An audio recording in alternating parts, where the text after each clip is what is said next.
We come to this place for magic. We listen to the Brown Boy Wonders podcast to laugh, to cry, to care. Because we need that. All of us. That indescribable feeling we get when we click the play button and we go somewhere we've never been before. Not just entertained, but somehow reborn together. Having dazzling guests on this great audio platform. Sound that I can feel. Somehow, heartbreak feels good in a place like this. Our heroes feel like the best parts of us, and stories feel perfect and powerful. Because here they are. Brown Boy Wonders podcast. We make podcasting better. Welcome to this spooky edition of the Brown Boy Wonders podcast. In this month of October of spookiness,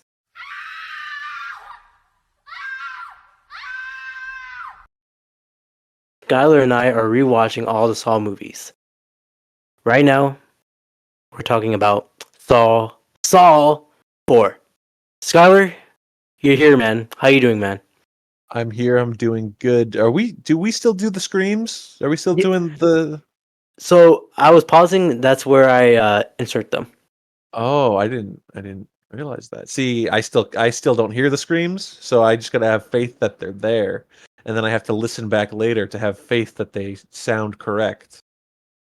Don't worry, And I man. gotta tell you, I never approach that with confidence. I always think it's gonna be wrong. I mean, in the last episode, we talked about the Wilhelm screams. I'm telling you, when you hear them, you'll hear them. Are they different screams every time? They're the same scream, but this time, I don't know. I might do You something gotta else. You gotta get creative. You gotta get some good ones in there. Yeah, that's true. But right now, we're going to talk about Saw 4. And I have a question for you, man. Yeah. Which actor could replace Tobin Bell as Jigsaw? If Jigsaw was... Oh, no, I'm sorry. If Tobin Bell never got this role, who would play Jigsaw? Anthony Hopkins? That is on my list, and there's another guy. Okay. Do you think Anthony Hopkins would have done it though? I don't think they could have afforded him. I'm just saying that he probably could have done really well. Yeah, I mean, his Hannibal role was amazing. I would think he would do the same thing here, but yeah, they will have to pay a lot of money for him. In our last episode, you were like quoting Jigsaw incorrectly. You said that Jigsaw said like, "Oh, just come on, dude, help me out, dude." And it actually made me think of Anthony Hopkins in Transformers 5 when he's like, "Dude." Man, that's just crazy. What the hell was he in that film? He's the best part of that absolutely unwatchable movie. That movie, if we could just take a moment and say Transformers 5 is unwatchable. It's like 3 hours of garbage. All right, a moment of silence for Transformers 5. All right, that's enough. That's all it gets. It's all enough. The other actor I was... Did you sneak another scream in there during that moment of silence? I might put Probably something should there. probably should do a fart sound instead. Okay, it's gonna be a lot of editing after this post, but You could also just do nothing and no one would care. but I was thinking Michael Caine might be Jigsaw. Michael Caine as Jigsaw. Yeah. I'm going to have to disagree with you on that one. I don't see that. I mean, he's an old guy, right? He's in the older age. That is the one thing that they have in common is that they're old, yeah. And Michael Caine has a British accent, so does Tobin Bell. No, he doesn't. No, he doesn't. What? You try to sneak that past me. Absolutely, he does not. But imagine Jigsaw with a British accent. Amazing. I think I'd be less scared actually. That is true. But yeah, okay, Anthony Hopkins. I think we agree with that. Who else? Maybe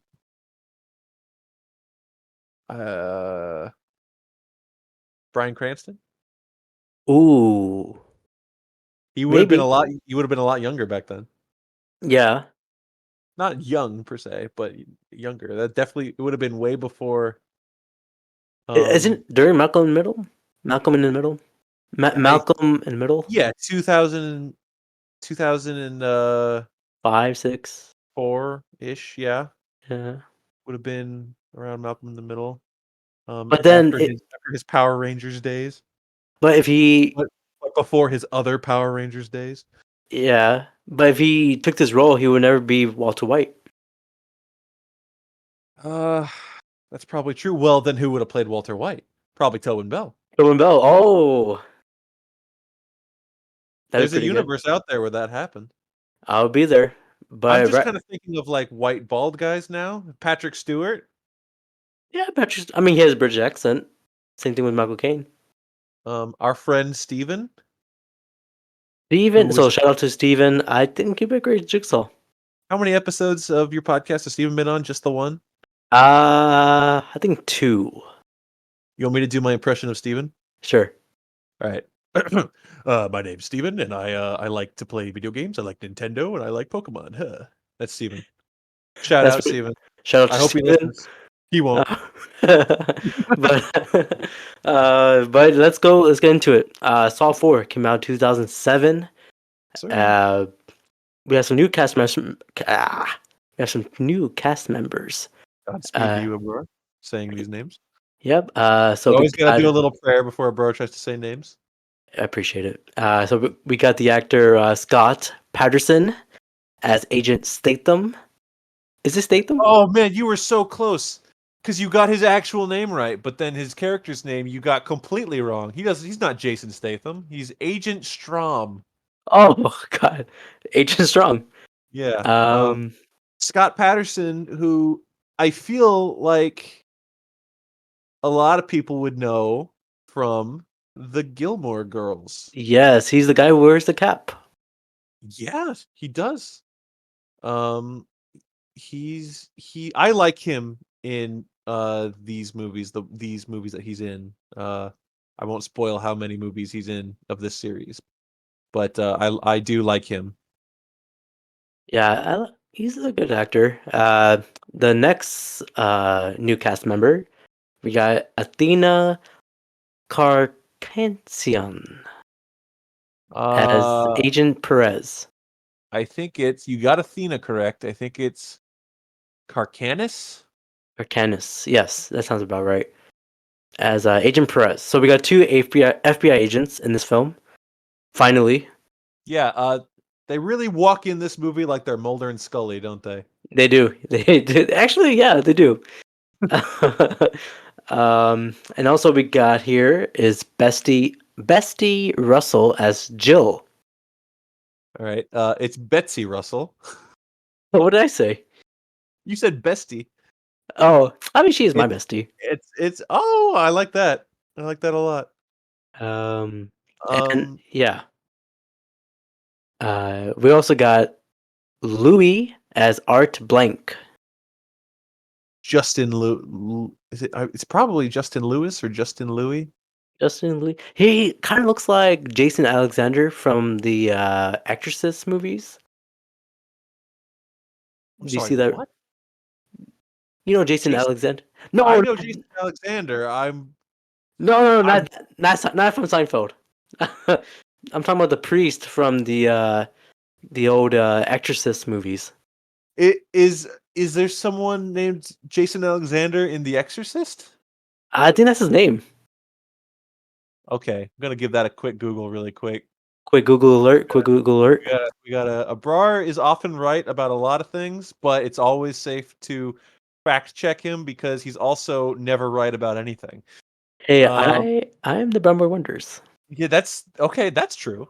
That one's real. Jason Alexander. Is that his name? Are you telling me that's the actor's name or the character's name? What do I you? think that's the character's name. Okay, is it in the first Exorcist? Yeah, Because I'm not remembering that at all. I think so. Max von Sydow's in the movie. Yeah. I'm gonna go ahead and just say Abrar's full of shit on this one. This one's not real. Well, You don't just worry. threw out a name, and it happened to be Jason Alexander from Seinfeld. And you said he was in The Exorcist, and I have to say, what the hell are you talking about? Anyways, pardon my French, but what do you think the budget was for this film? Oh, well, if they had Jason Alexander, it'd be a little bit higher. Yeah. And so my rule, and I've said it every time, is like, well, every single movie gets a little bit more expensive, but I keep forgetting how expensive the last one was. Yeah. Uh, Um, the last one was let me go do a little check here. The last budget was 10 million. Saw 3. I'm gonna break my own rule here. I'm gonna go crazy. I'm gonna say it was 10 million again. You are correct. Oh, got him. Yeah, But because my thought yeah. process there was this movie kind of looks the same, and we're at the point where the movies are still coming out every year, and I think they've found their formula where they're like, we Mhm. don't need to spend more. This is how much the last one cost. Let's just do it again. Yeah. So I think that's where we're at. And if how your next question is how much did it make at the box office? Yeah. Last time it was like what 160 million. It was. Let me double check here. A little double check. 1 second, sir. Uno momento, por favor. It All was right, 164. 164. We're gonna say that because Saw 3 left out on such a big cliffhanger. I mean, they all do, don't they? But Saw 3 Yeah. had a very specific cliffhanger. This one made a little bit more money. Let's say 175. Oh, bad news. I think this is the first drop. Now it's 139 million.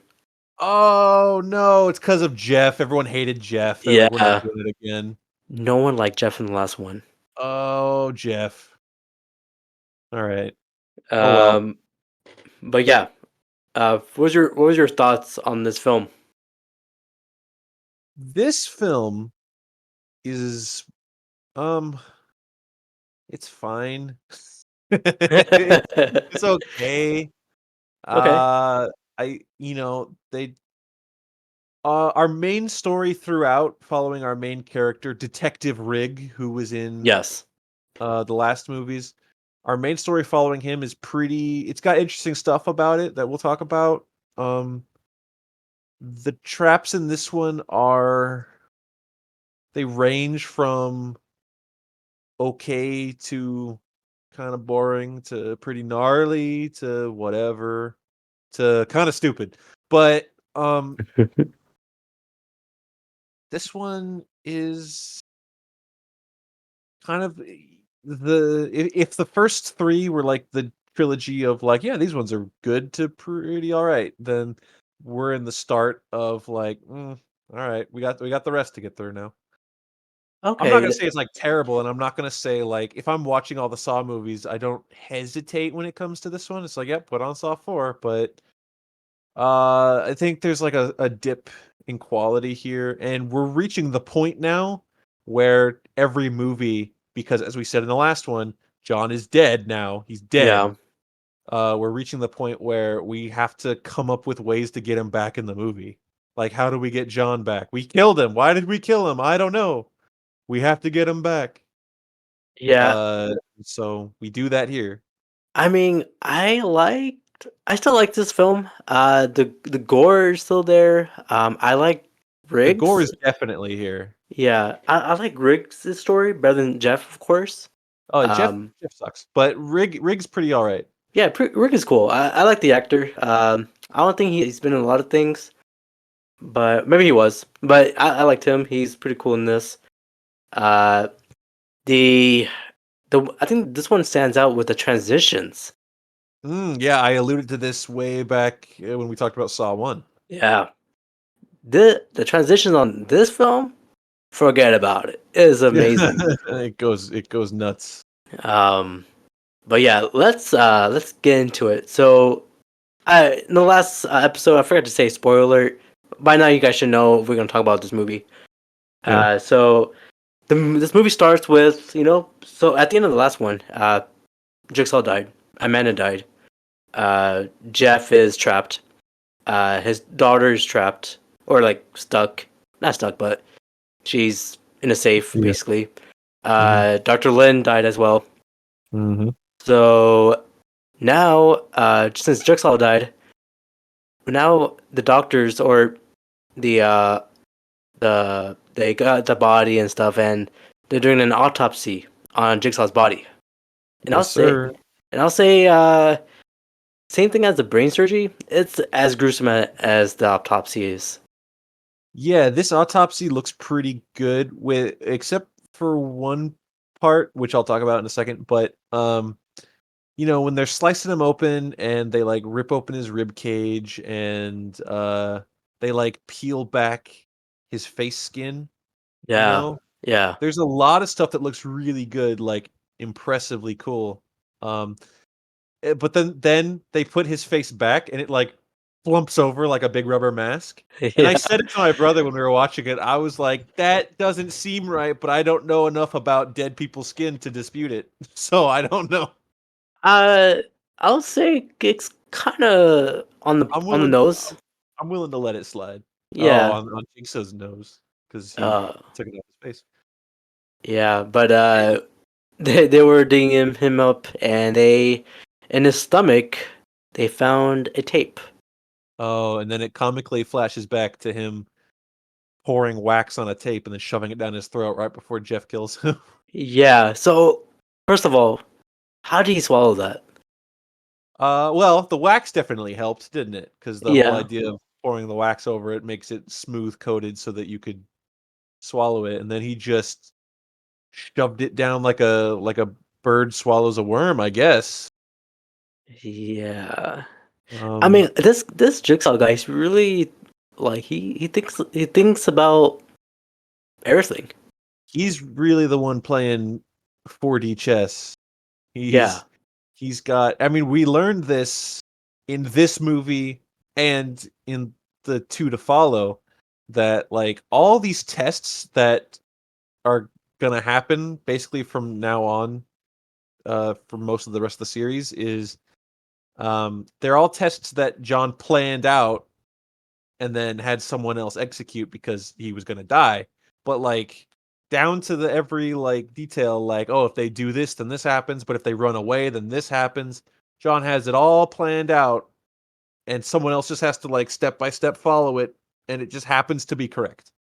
Like John knows what he's doing. He is a man with a plan. Oh, But like oh god, what's his name? The wrestler. What's the theme song? um, Oh, I've just brought the podcast to a screeching halt for an obscure wrestler reference that I don't even know if everyone's gonna appreciate. are you talking about William Regal? I'm a No. man. Well, that's a good theme song. No,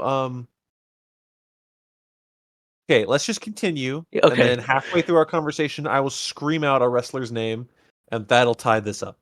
sounds good. Sounds good. Well, before so Hoffman came into the room and he's like, "Hey, where's his body?" And the doctor's like, "It's right there." And Yeah. so they found the tape. Before we play that tape, let's rewind and go from the first trap here.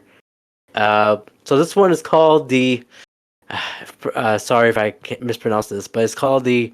Um, I'm looking at the word. I know the word is, but I cannot pronounce it. So it's called Brian the. Kendrick. It was Brian Kendrick. Oh, okay, Brian Kendrick. Okay, I'm a okay, man okay. with a plan. That was his theme Yes, song. that is the theme song. Yes, very nice, very nice. So we got the mausoleum. Is that the What word on they earth are at? you trying to pronounce right now? What's So, happening? so the first trap, where they at? Oh, the mausoleum. Mausoleum. Thank you. Man, I Okay. cannot pronounce words, but yeah, No, it's okay. We everyone who knows you knows that, and it's fine. That's why you do the podcast with two people so that I can help. thank you, thank you. Yes, we're at the Molosseum, not the Coliseum, but the Molosseum. You still got it wrong, but that's okay. Okay.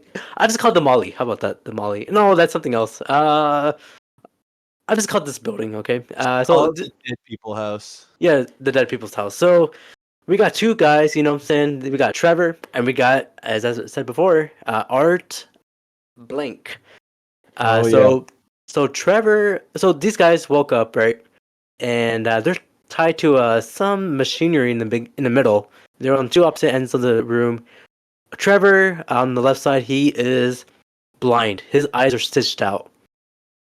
Yeah, his eyes are stitched closed. And the guy on the right, Art Blank, his mouth is shut. Yeah, his mouth is sewn completely closed. Yeah. So basically, one can't see, one can't talk. That's a lot of problems right there. If you're trying to communicate. And they're chained together through this like pulley system that's gonna like slowly bring them together. Yeah, I don't know what would happen because so this trap it never happened, right? Never saw the trap. But yeah, well, what would happen if they come together? He saw the trap. Did I we? think I don't think the idea was like they get all the way together and then it like strangles them or something. I think the idea was they're freaking out and one has to kill the other because what we quickly learn is that Art, who can see but not speak, Right. sees that there's a key like on the back of the collar that the other guy's chained to, Trevor.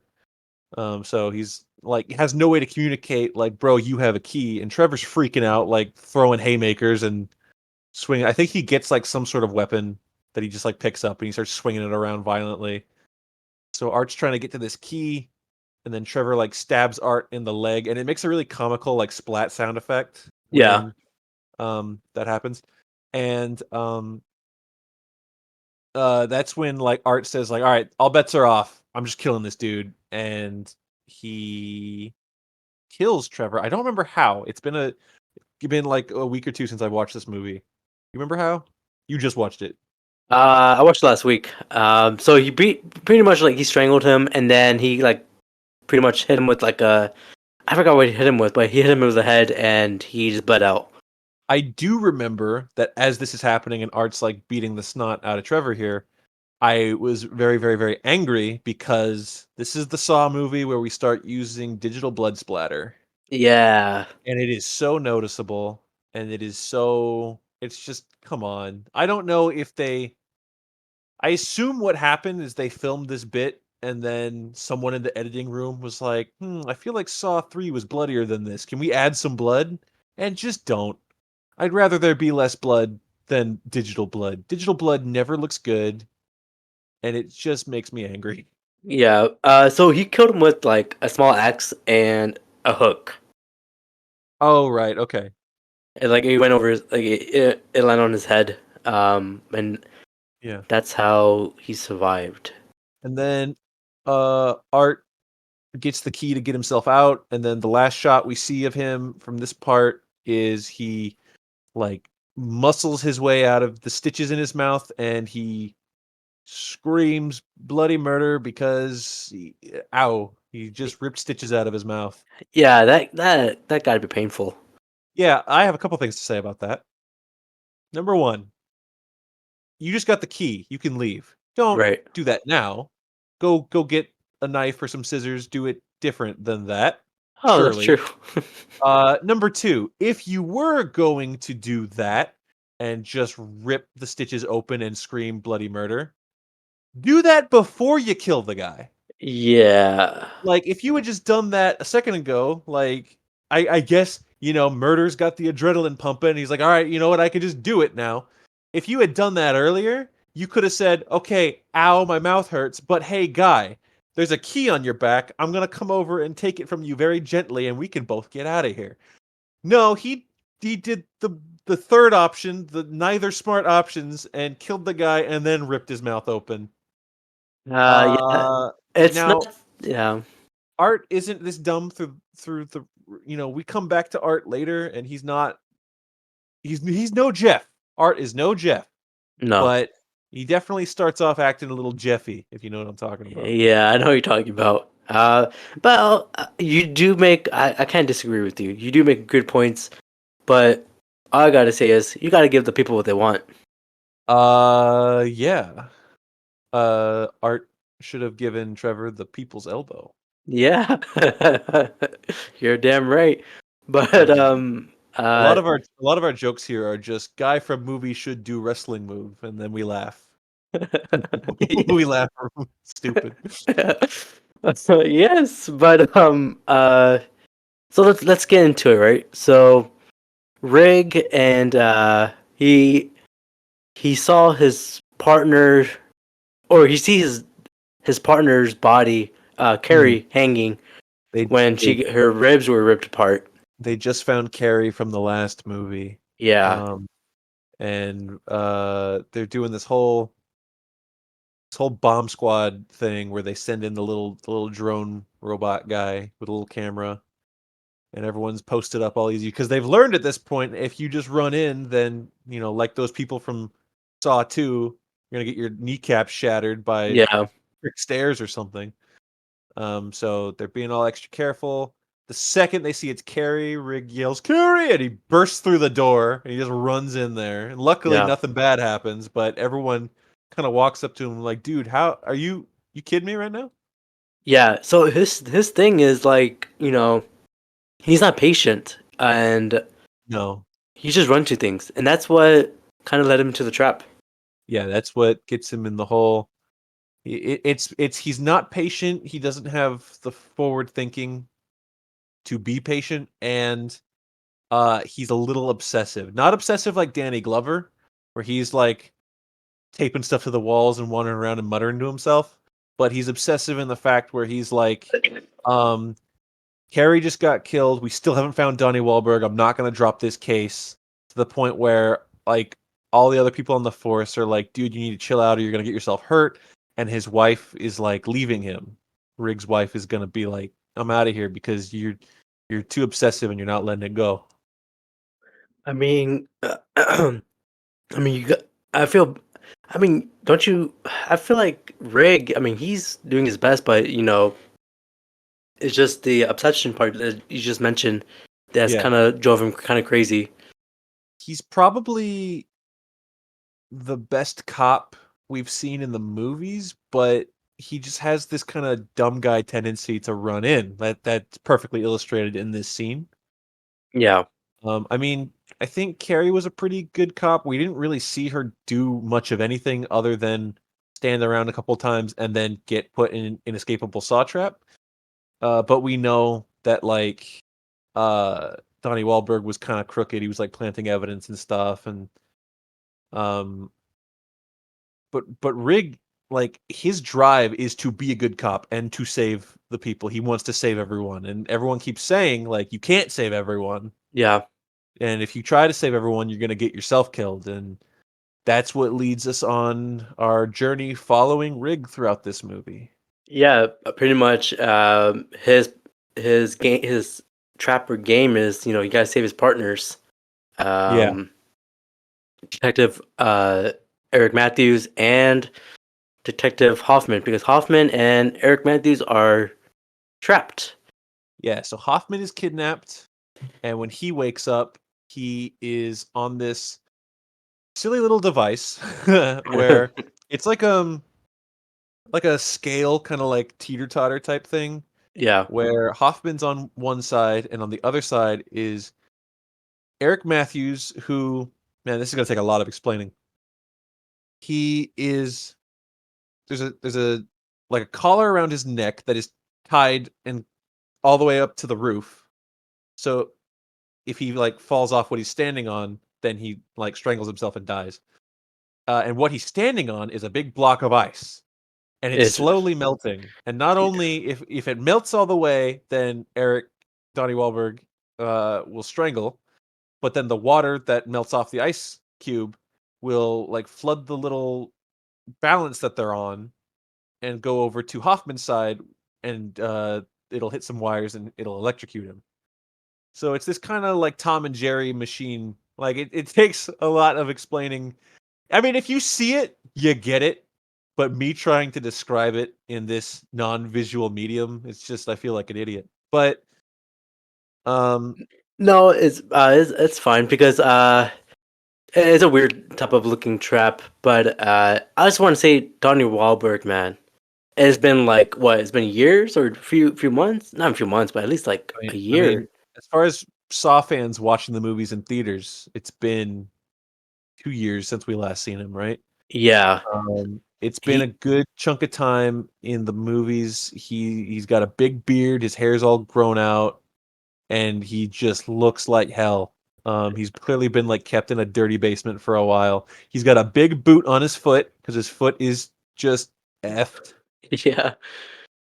Yeah. Shout out to Donnie Wahlberg going through all that for no reason. Um, There was a yeah, reason.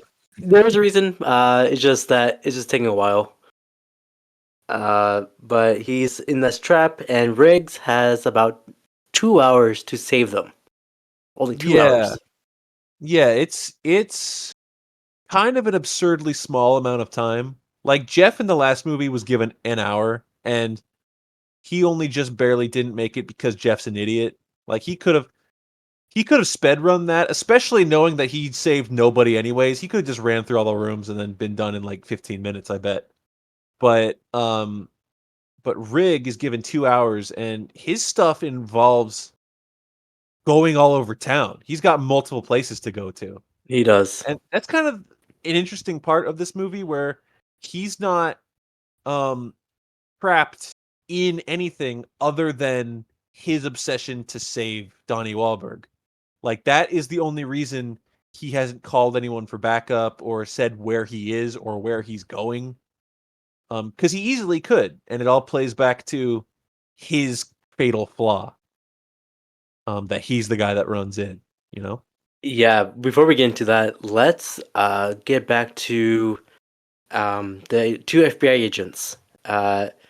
So their thing is, they gotta they're trying to figure out like what is happening, and they trying to interrogate Jigsaw's ex-wife. Yeah, we bring in Jigsaw's wife. The character's name is Jill Tuck, and she seems absurdly young compared to how old John Kramer was. Yeah, Um, let's see. There is a 21-year difference between the two, and I'm not going to say that's unheard of. And whether people go off on the ethics of whatever, I mean, if they're two consenting adults, then that's fine. Like age difference doesn't really mean anything when you're, if say she's 40 and he's 60, whatever, who cares? But yeah, so yeah, yeah. but it's just seeing it on screen because she has the look of like she's this like skinny little blonde lady She's like with middle-aged mom. yeah, she's kind of got like an hourglass figure thing going on, and Tobin Bell is just this like creepy old mechanic who kills people, and you're like what happened here? How did this get together? Yeah, it's kind of weird, but love is love, right? I agree. You know what? Beautifully put. Yes, sir. So we got Perez and not Jason Statham. No, Uh, Agent Strom. Agent Strom. We got these two guys interrogating her, trying to figure out what is happening. You were married to this guy. Do you know anything? I earlier I said compared them to Mulder and Scully from the X-Files. Yeah. I would not be surprised if whoever wrote this script like typed their names as Agent Mulder, Agent Scully, and then just replaced it later. I really think they did. I mean, not to say that like they don't share that kind of like charisma or partnership or like their characters don't really line up that much, but clearly that's what the inspiration was. Yeah. Like, what if we just had two FBI agents that came in like Mulder and Scully, and then they just whatever, And it's the total vibe you get when they show up, definitely. Definitely, definitely. Yeah, they're going through all that while we going back to the first trap where Riggs goes to. The first trap was called the scalping seat. Oh man, so not only is this the nastiest trap in this movie, they chose it for the poster. Yes. Um, With the pig's face or mask, right? yeah, it's she's got like the pig mask on. So Uh, it's this woman who has a name, her name is Brenda. Brenda. So Brenda, unfortunately, has the pleasure of being in this device on this seat where her like braided ponytail is like tied very firmly onto this like turning gear so that the longer rig takes to get her out, it just pulls and pulls and pulls until her entire scalp comes off. And you see it too. I was holding my head the entire time when it was Oh, happening. it's a nasty thing, man. So if we go over like the stuff in the series that gets me the most, like in a list. Uh-huh. Last episode we talked about like anything to do with the Achilles kind of freaks me out. The rib cage freaked me out. The rack is obviously terrible. Yeah. This is the move. This is the trap in this movie that's like, nope, don't like it. I say though that again, I think they throw some, if I remember correctly, digital blood splatter when the scalp's coming off, and that's kind of undercuts it for me a bit. Where I'm just like, oh, come on, you got plenty of other stuff. You don't have to do that. Did it show it? I didn't see it, or maybe I didn't pay attention to it. I don't remember if they did it here because, like I said, I watched this like 2 weeks ago. Um, so if they didn't do it here, good on them. If they did, bad. But so the fact that I can't remember clearly, it not that bad. So ignore me. I'm just a crazy person. That's fine because okay. So first of all, her head is It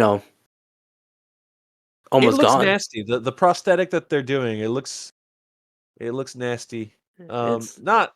It also looks a little goofy because eventually he does get her out of the chair, and then her hair's just on sideways, yeah.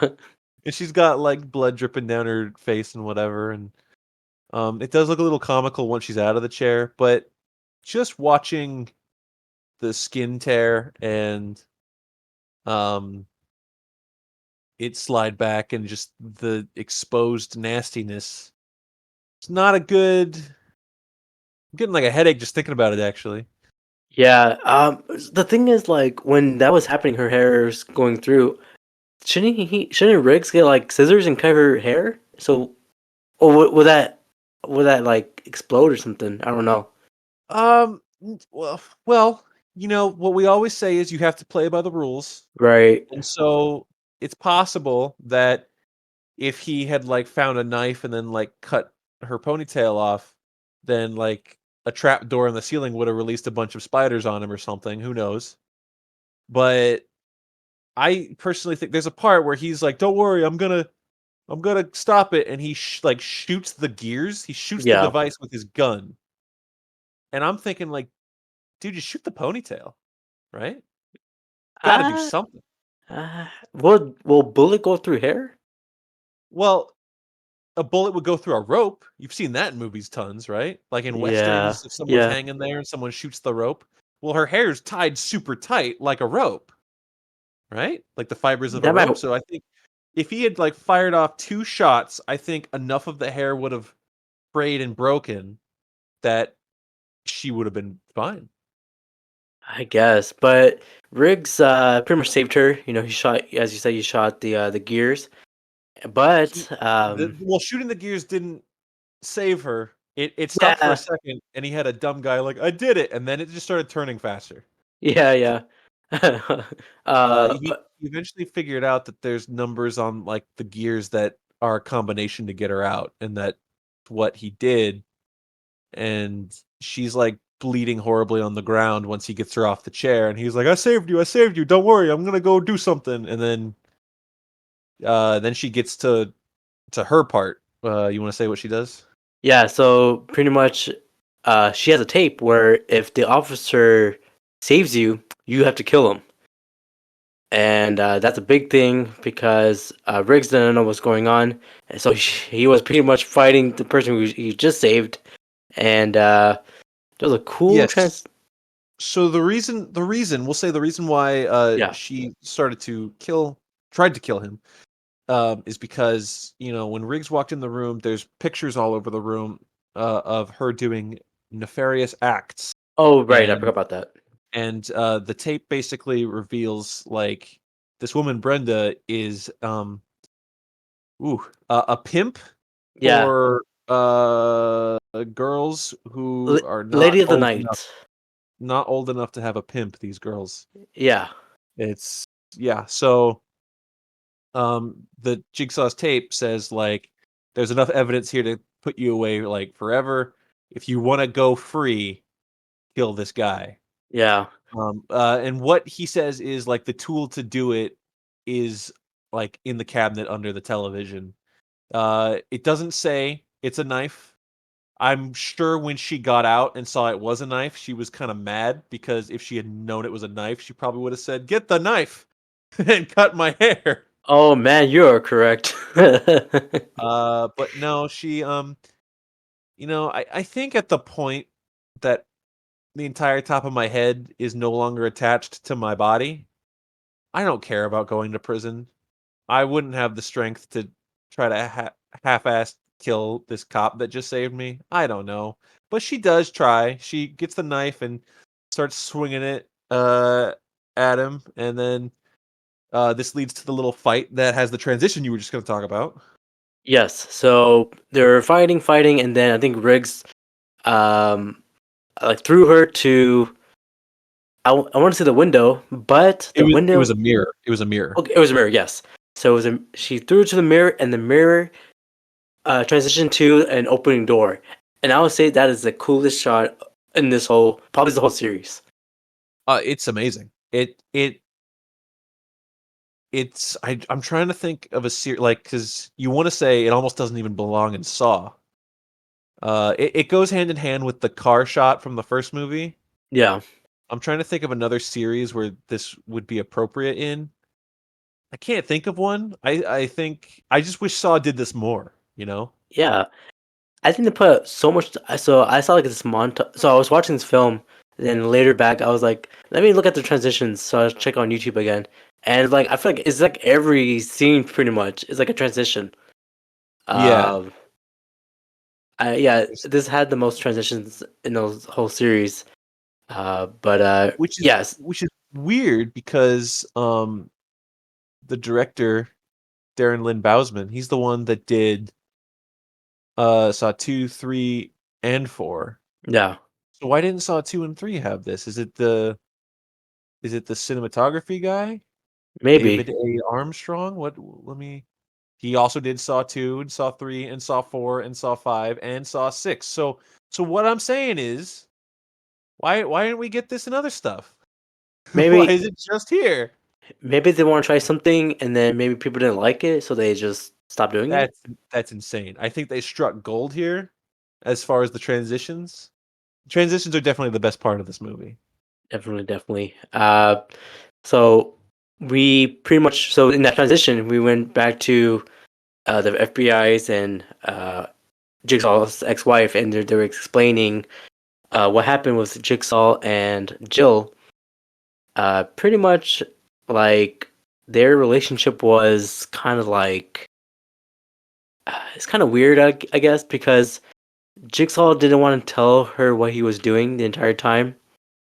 Because they kind of rented that what I mean, the original thing he's supposed to like rent that whole warehouse for his engineering stuff, right? Yeah. Um so this movie uh kind of covers Like why the whole background, John yeah, becomes a yeah. killer. Now, in our Saw 3 conversation, we didn't talk about how what movie has the scene where John gets in the car wreck? What movie covers that? Is that 2 or 3? Because That that's happened by now already. yeah, it's happened. That was I believe that was two. Well, we must have missed that back in 2 because we learn the idea behind putting people in saw traps is John tried to kill himself after his cancer diagnosis Yeah. by like crashing his car off a bridge or whatever, but it didn't kill him. It like impaled him through like shrapnel and whatever. And he found the will to live through that pain and survived it. And that's where he got the idea to like cleanse other people's lives through the same kind of experience. But before that even happened, we get lots of flashbacks in this movie where John is happy and he's with his wife, and his wife is pregnant. Yeah. Um, she's pregnant and she works at I think a methadone clinic, like Yes. a to help people addicted to narcotics. Yeah.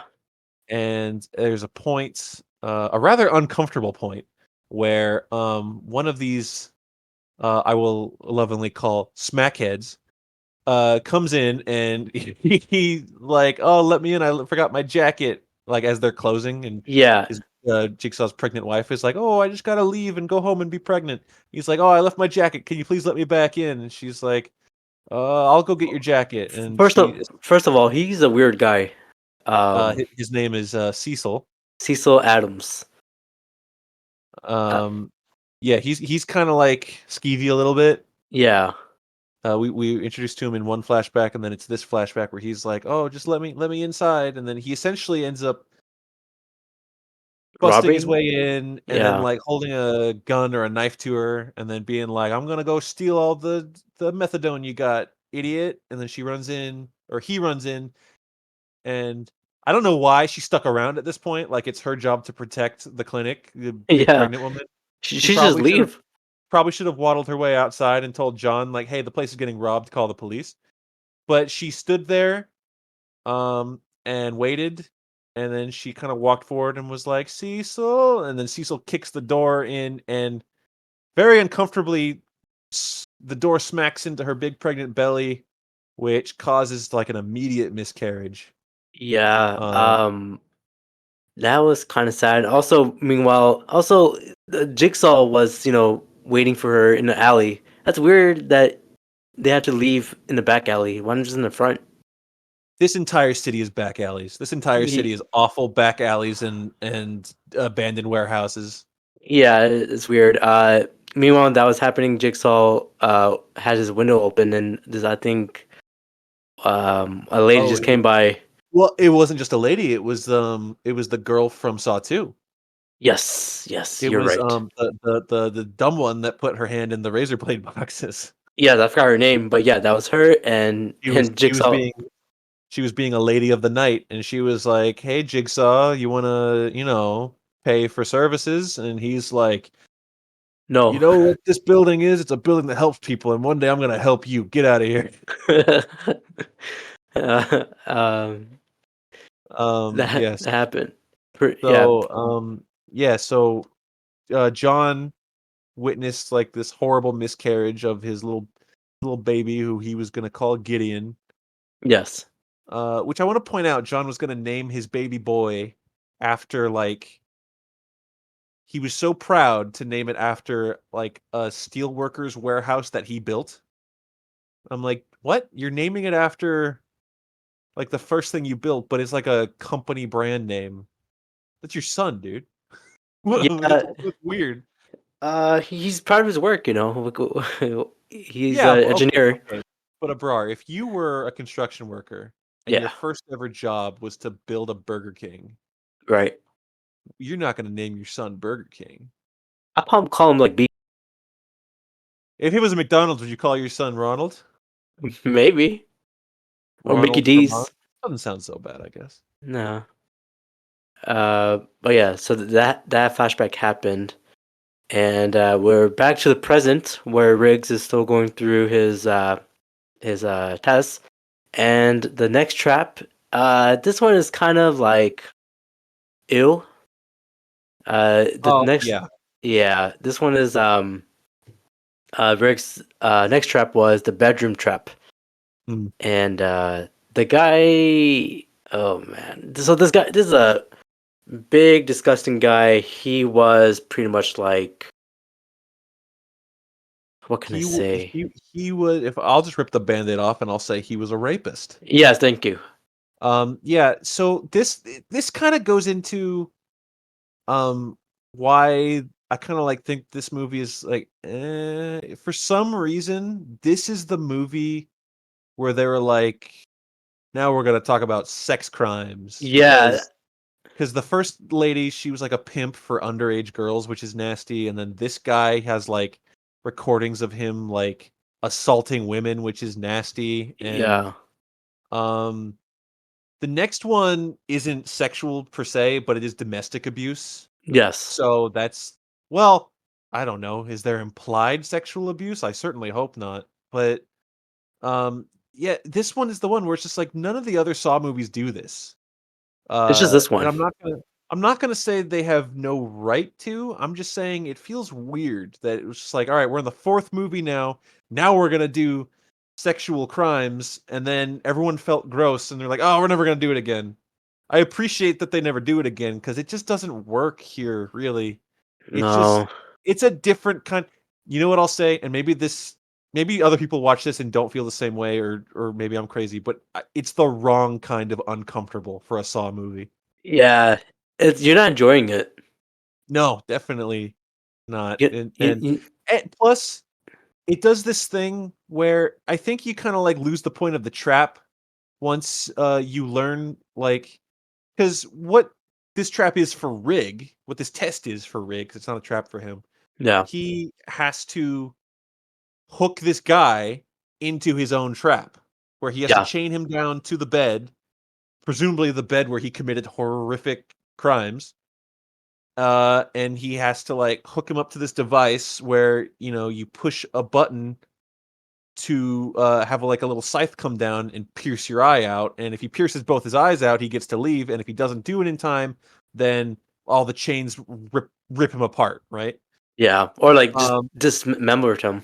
yeah. And so, but like once you see what this guy is, you're like, I don't care if this guy passes his test. I want him Exactly. gone.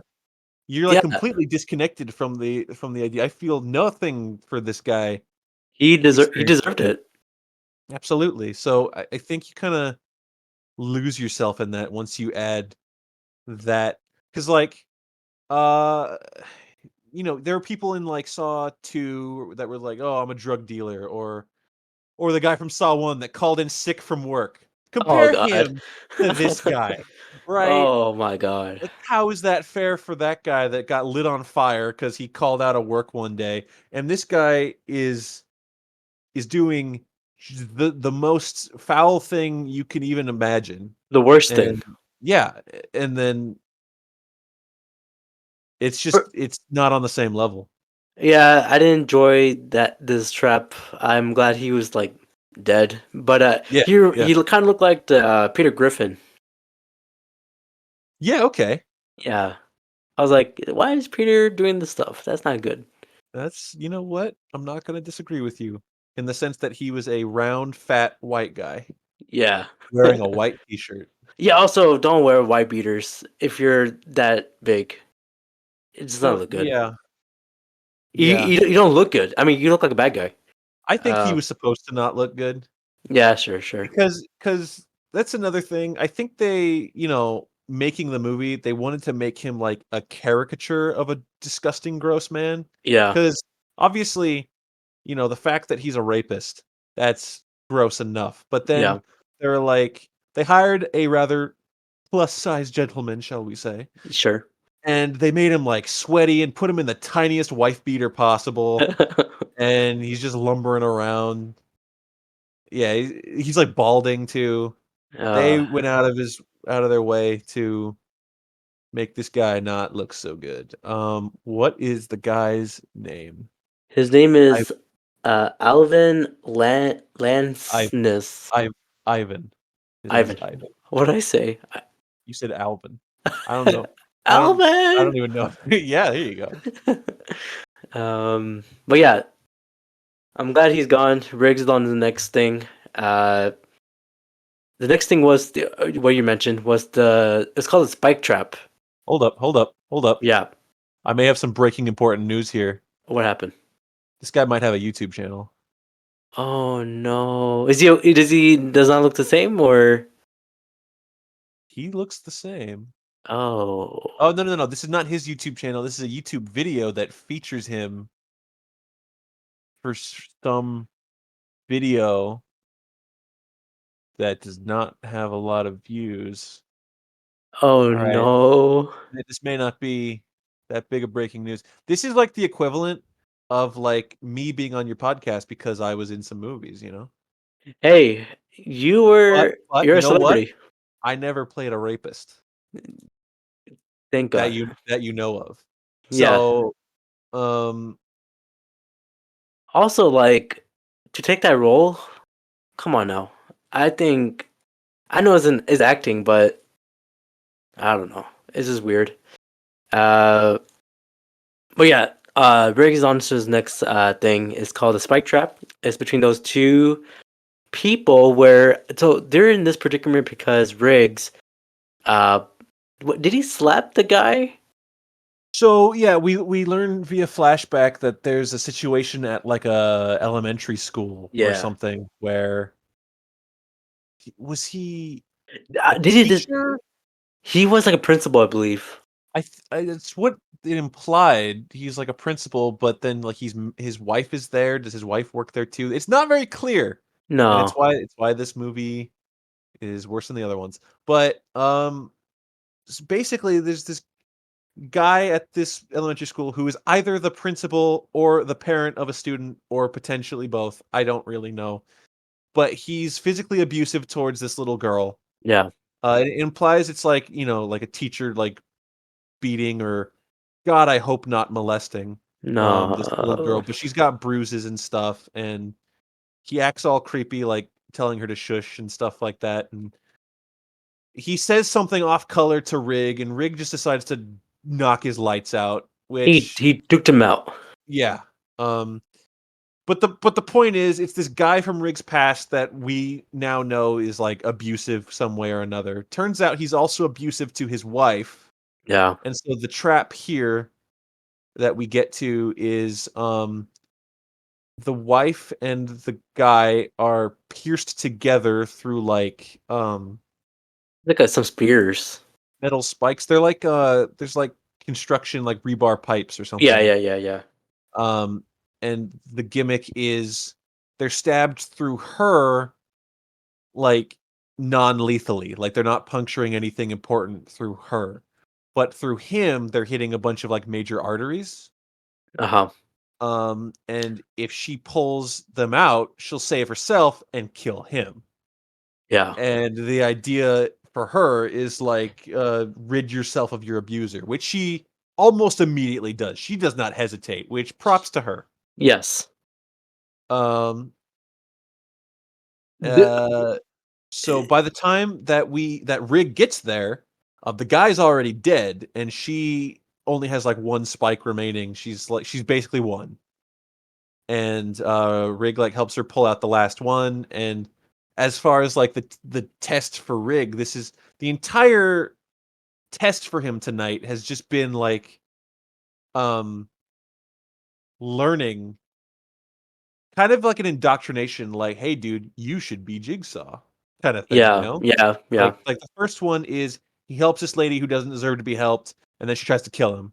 And then the second one is like, look how horrible this guy is, put him in the trap, he'll learn his lesson. And then he does that. And then now it's like, look at this woman who's freed herself from this horrible thing because she went through this trap. Uh and it had the potential basically to create a new follower in this Jigsaw saga. Pretty But much. did it work? We'll get No. there. Yeah, we'll get there. But yeah, pretty much they both died. There was like no winning here, of course. When Hoffman and the other investigators, I believe the FBI was there too. They were investigating it, but then I think they set up some type of trap where one of the photographers got stabbed by the rod in the face. Yeah, so the FBI agents are investigating. I don't even remember what scene it is. It's where the hell are they when they're doing that? They might be at the school at this point. Yeah, they're at the spike trap. It was the same. Oh, so they do. Oh, that's right. No, you're correct because when Rig leaves, Yeah, because like he says this whole thing, he's like, because he gets the spike out of the lady, and she's still like hanging there. She's like safe, but she's still like stuck up there until she gets herself down. He says like, "You got to help yourself down," and it's like a cold moment, but he immediately walks out and like trips a fire alarm on purpose to get the cops to come here and save her. So that's cool. But then yeah, you're right. The FBI agents go to the school and they're all investigating the area, and then someone touches something they're not supposed to, and it just like fires off a spike and hits some poor photographer woman in the head and kills her immediately. yeah, that's kind of messed up. It's a moment of like mass hysteria where everyone's like, "Oh shit, oh god, oh no," but Strom kind of just like takes Perez into the next room and keeps asking her questions, and she's like, "I don't know how to answer questions right now." uh, well, speaking of them, they went to. I don't know if it's in the same. I believe it's in the same school. They went to Yeah, this little room with our favorite puppet, our boy Billy is there, Billy. and Billy through John's voice says something a little cryptic where he's like, I think what he says is he's like, "Oh, to find the thing you're looking for, you just have to move out of the way or something." What Billy Something like says that. is get out of the way or I'm gonna shoot you in the face. Yeah. And she does not get out of the way, and then she gets shot in the face. But it's not uh, by a bullet. It like shoots it's like um shards. it's shrapnel. Yeah, It shoots yeah, shrapnel into her face and she goes down and then they rush her to the hospital and then she's out of this movie basically. pretty much. Um, so that happened. You're like, great. But then I think they went back to the flashback with Jigsaw and our guy Cecil. Oh, Cecil. Yeah, And he gets put in the first ever jigsaw trap. shout out to him. Um, and what that is a nifty little device that just holds a bunch of sharp kitchen knives in front of your face, and you have to push your face through 'em.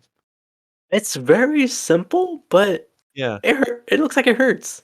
Yeah, it's effective. It looks nasty, especially it does the thing that a lot of people in Saw traps do, where they like start doing the painful thing and they get halfway through it and then they give up and then so they have to do it all over again. It's like, Yeah, no, stop rubbing your face. Just go the once. it hurts, man.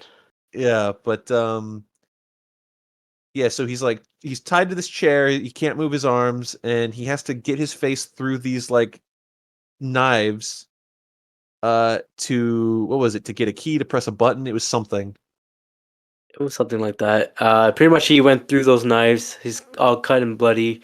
No, Yeah, I think yeah, he was just kind of shaking around in there for a minute, cutting his face up. But then something that we never see happens. Uh, the chair broke. yeah. Jigsaw, I guess he wasn't the Jigsaw we know today, where everything he make works always. He made a shoddy chair, and I guess we're led to believe he learned from that mistake. Yeah, he's like year one of Batman, you know? He's just learning the sticks and That's true. stones. That's like Robert Pattinson with like the parachute, and he like hits the bridge. Yeah, and he's like, ouch. Yeah. Pre- Um. Yeah. he- So Cecil did not complete his trap, so he did not learn any lesson. So as soon as he breaks out of that chair, he's like, "Oh, you mother this, you son of a this! I'm gonna get you here. I'm gonna beat you up, John."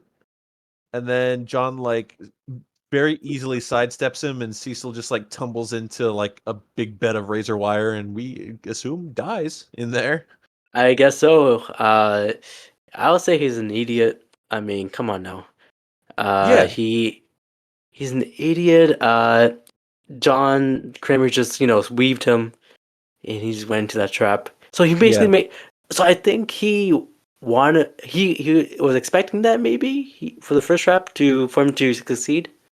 No, I think that was a complete coincidence. I I guess think so. John just got really lucky. Also, I'm certain that this is where John's sense of like entitlement to I'm not a murderer. I don't kill people. It comes from Cecil killing himself here. Yes, that is true. Well, he got him. Yeah. Rig. We're not back to Riggs, right? Yeah. Riggs' next thing is he's about to find the final room, which has Hoffman and Donnie Wahlberg in it. So he's almost done with his whole thing. Yeah, Um. yeah. Uh. That one is called the Ice Black Trap, where I you do. mentioned before between I can the see why. um, Hoffman on the little thing and uh, what's his face, Eric Matthews on the ice. So remember Riggs' whole thing is about patience, and he got to learn about that, right? And Yeah. he says obsession, but there were only, I would say, do you know how many minutes left before he barged in? I think it was like, Uh. When he actually gets in that room, yeah. it was legitimately like 1 second. Oh my god.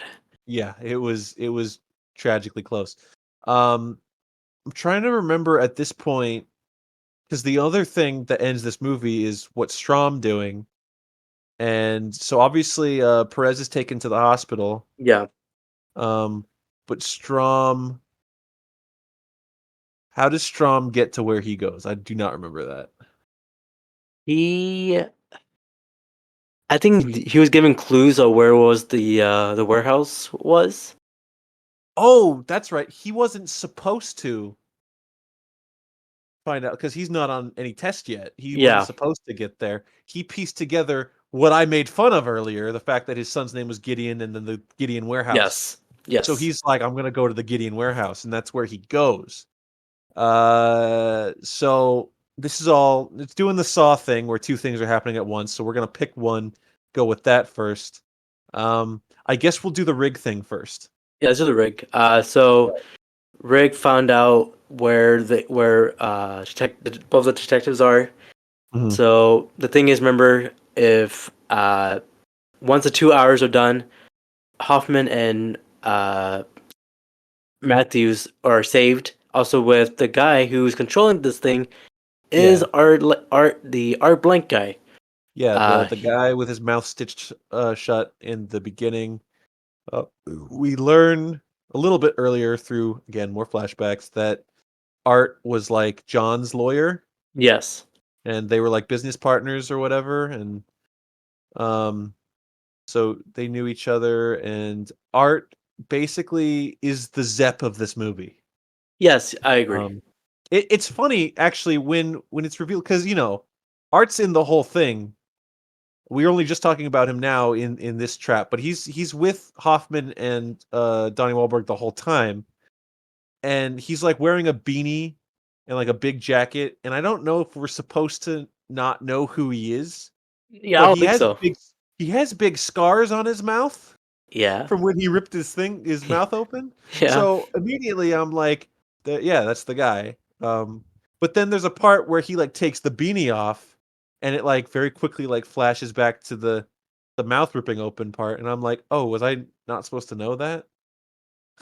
Maybe. It actually it makes him more similar to Zepp than I even meant because there's the whole part in Saw One where you see the side of Zepp's face all the time, but they never actually reveal him, so you're not supposed to know it's Zepp, but you're like, hey, that's Zepp.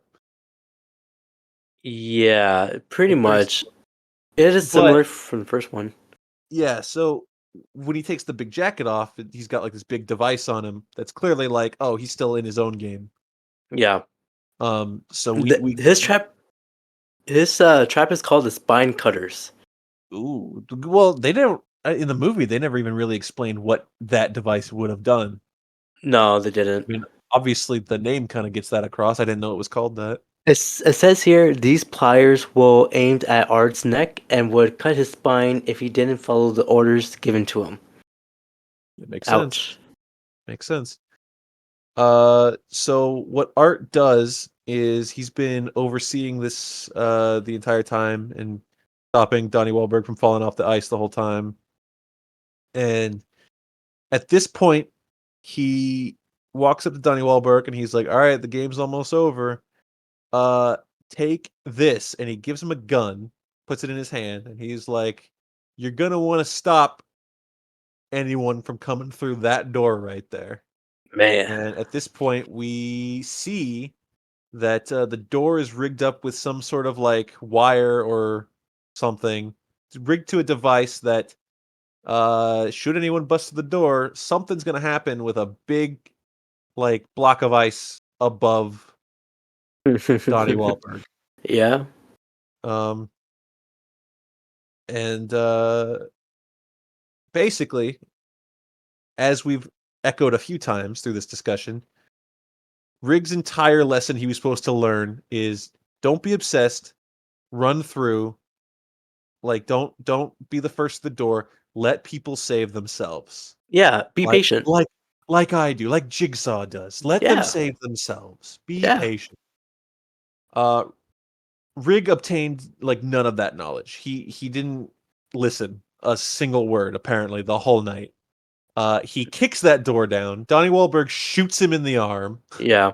The door gets flung open with literally 1 second left on the clock. If it had gotten to 0, nothing would have happened, Nope. and everyone could have walked away perfectly fine. But instead, Rig kicks the door down with 1 second left. Uh, I think before he gets shot, he shoots Art, doesn't he? He did shoot Art. I know he didn't kill Art right away because there's a whole bit on the ground Yeah. where they're yelling at each other. But so he shoots Art. Donnie Wahlberg shoots Rig. They both go down. The doors open, which means Tom and Jerry style, 2 giant blocks of ice swing down and just smash Donnie Wahlberg's head like a watermelon. Rest in peace. He's gone. He's finally out of his misery. Yeah. I actually Um, felt happy-ish because he's been in the hellhole for the longest time. Yeah, I think again, if I'm Donnie, I'd rather get shot than have my head smashed by ice, but that's fine, at least No, it's over. I mean ice is that was instant. He won't feel that Yeah, maybe you're right, yeah.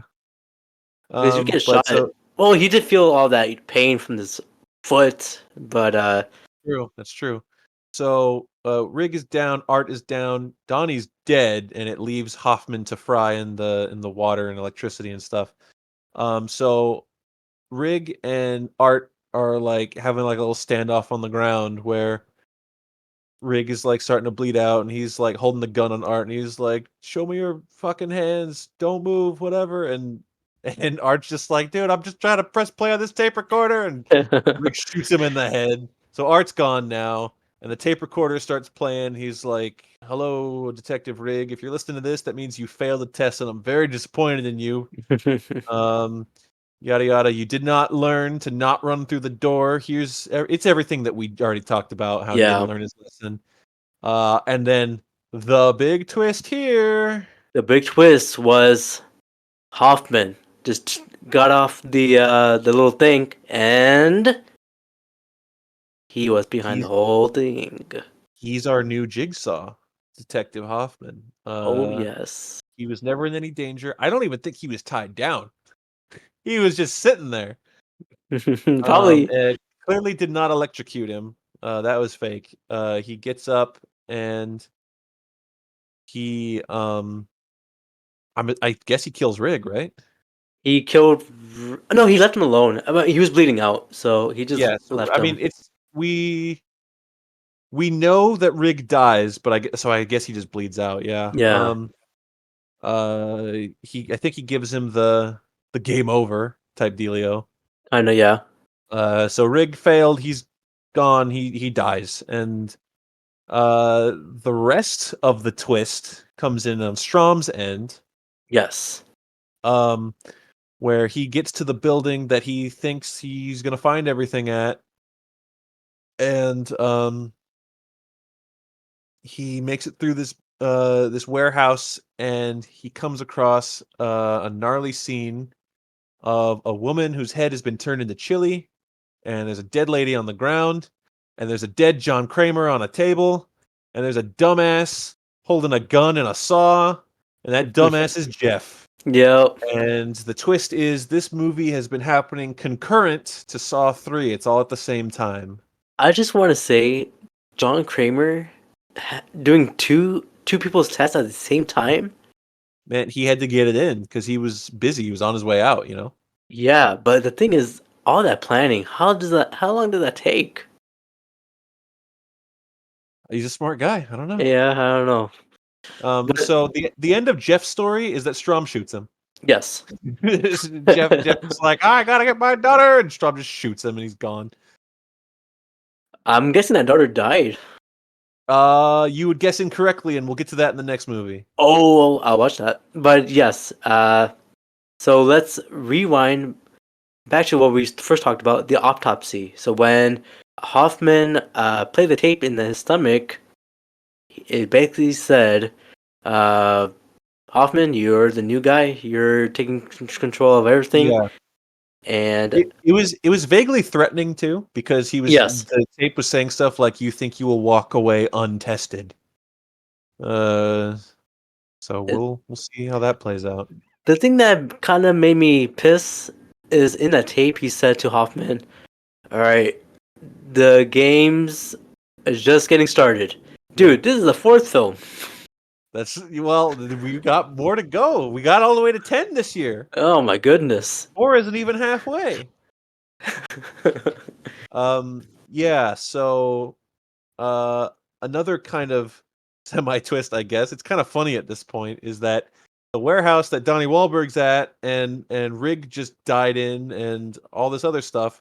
It's the same warehouse. It's just like the other end. So Hoffman's already here, and he like locks Strom in the room with the dead John Kramer. Yes. Which is our cliffhanger leading to the next one. Although it doesn't really work that well as a cliffhanger, as like if you're wondering what happens to Detective Strom, because well, we know that John gets autopsied, so somebody found that body, so somebody found Strom. So but well, that's a Saw 5 conversation. We'll get to that. We'll get to that. Right now, I have not seen. I don't remember watching Saw. I'm sure I watched Saw 5, but I just don't remember it. Once I rewatch it soon, I'll probably remember everything. I don't want to get your hopes up, but I think Saw 5 is worse than Saw 4. That's what people have said. Saw 5 is the worst one, except 7. That they said that's the seventh one is the worst one. 7 is definitely the worst one. But Saw 5 is It's up there. Yeah. But yeah, out of these 4 films right now, do you think they should end the series right here?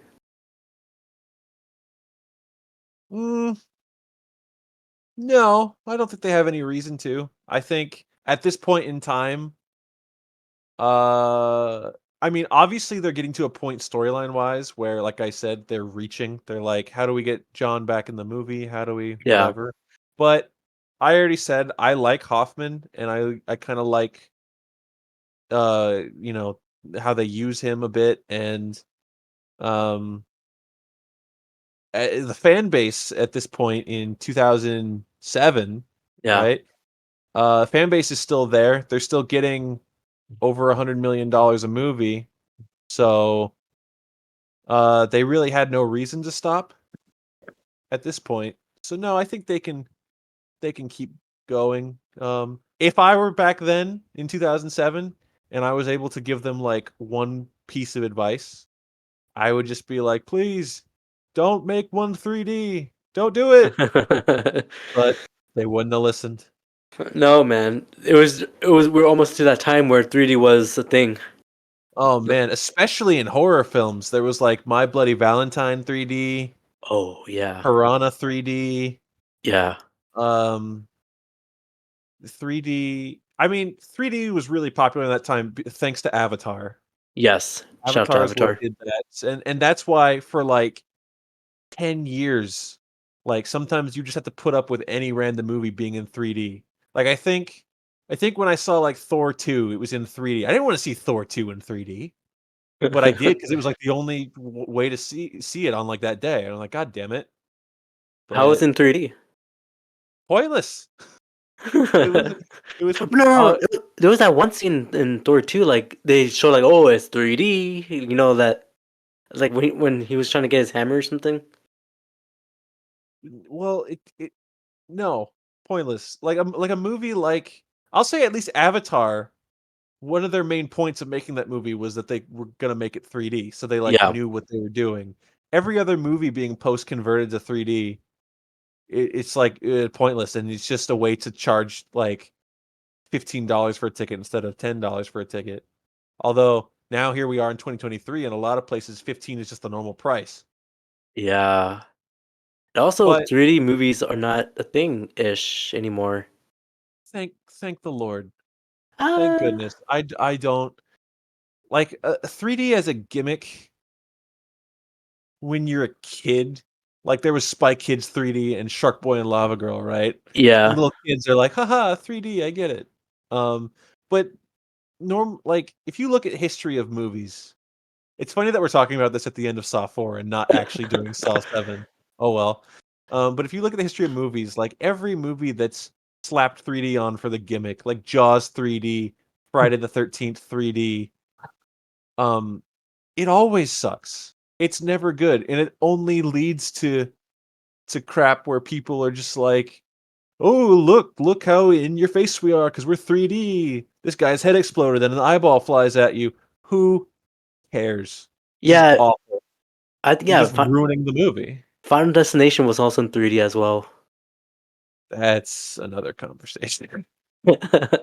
But yeah, that's pretty much it for Saw 4. I would say they would. I would say if they stop now, I'll be fine.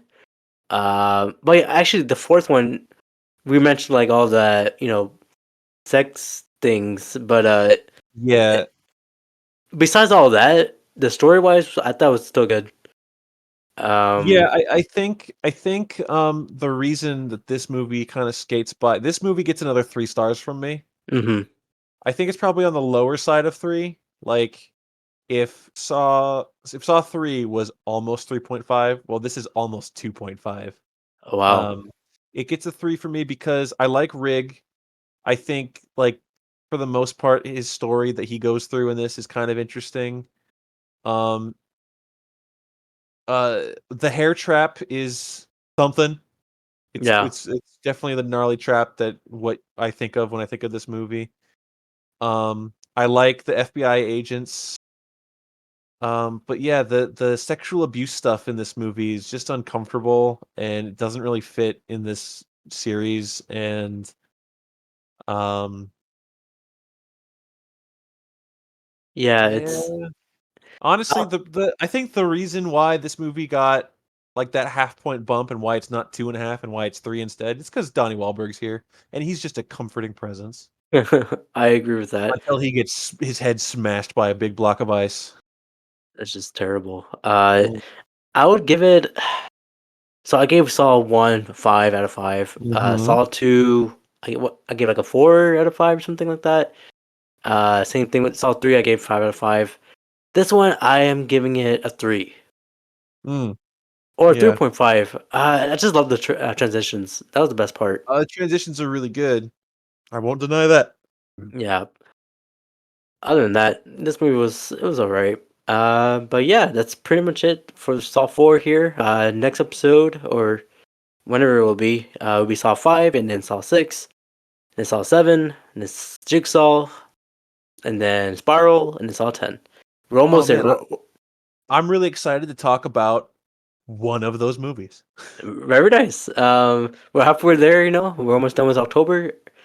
Not really. We just started with October. We just kind of start early with the films. Yeah, as we're recording this, it is October 10th. It is currently October 10th, 10, Oh 10, no. 23. You know what's crazy, Abrar? I just revealed it's October 10th, but this video is not going to come out for like 2 weeks because uh now everyone knows that we recorded our Saw 3 and Saw 4 conversations on the same night, just like the movies happened. Oh, that's what we did on purpose. That's the twist. We got our own twist. Ha ha ha ha. We got you, audience. You're listening now. Ha ha ha. That's very Anyways, nice. Thank you. Well, that's it. Skylar, where can the audience where we just duped, or what did R2 said? Uh, bamboozled, not bamboozled. What did R2 say? What are you Okie talking doked. about? Okie doked. That's what he says. What are you talking? What are you referencing? Remember our truth? He says like you just got Oh, okie doked. our truth. I don't remember him ever saying that. Look it back. But yeah, where can they find you on the socials of the internet? You know what's crazy? I mentioned just now that we recorded the Saw 3 and Saw 4 conversations at the same time on the same night, right? Yeah. After our Saw 3 one, I had a good bit. I was like, "Oh, I've got a funny joke for the next time Abrar asks me," and I've completely forgotten it. That's okay, man. I'll say that you can follow the Brown Boy Wonders on Apple Podcasts Oh, I remember and what I was gonna say.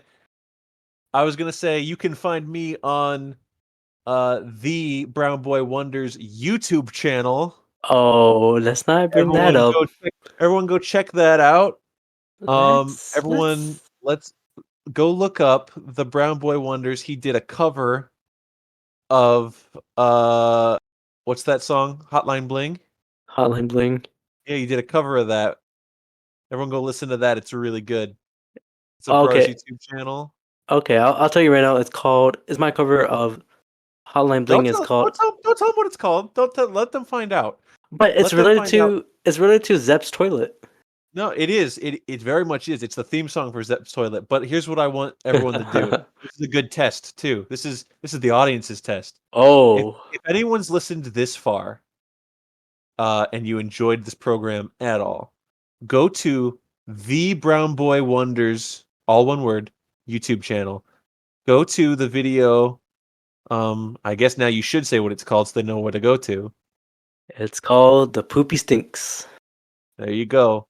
Um, and leave a comment that just I don't know. Tell them how bad the video is. But if we get a It comment of how bad the video is here in October of 2023, we know that someone listened this far. You're correct, but I think my audience would not do that. Or you know what? Just do it. Why not? Who cares? Wait, you think your audience would not listen this far? No, I think they'll listen this far. I don't I know. listened this far. I appreciate that. But you can also follow this podcast on Spotify and Apple Podcasts. Hopefully you're listening through there, and also Google Podcasts. I don't know who's listening from there, but there's an audience for that. But yeah, that's pretty much it. Any final words?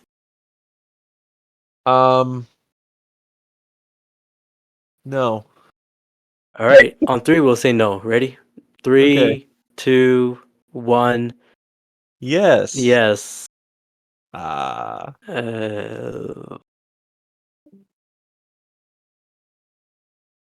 Whoops! I did not stop. Oh, this is bonus podcast, bonus. Bonus. Okay, I'm stopping it right now.